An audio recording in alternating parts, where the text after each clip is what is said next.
السلام عليكم ورحمة الله وبركاته. أعزائي المشاهدين، أخباركم إيه؟ في خبر ما يستناش حتى إن أنا أوصل البيت هناك عشان أصور وأقول الكلام اللي حصل ده.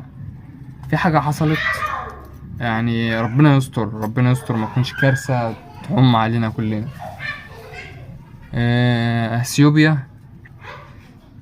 أثيوبيا حصرت مطارات الصومال كلها. عارفين معنى الكلام ده إيه؟ القوات بتاعتنا هناك، وأثيوبيا حصرت الصومال كلها، يعني المطارات والحدود، وجالهم امدادات، جالهم مساعدات. طب في ايه؟ مش فاهم. امبارح المعونة بتاعتنا وصلت من امريكا كاملة 1,300,000,000.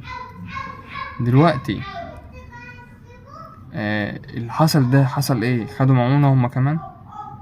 مش فاهم برضو في ايه. مين الهدف بتاعه ان هو المنطقة كلها تولع كده ببنزين مع بعض؟ ليه دلوقتي اثيوبيا تعمل الحركة اللي عملتها دي؟ خصوصا ان احنا عندنا مشاكل في محور فيلادلفيا. ايه الكلام وايه الموضوع؟ في حاجات كتير بتحصل ملهاش اي تفسير، وربنا يستر.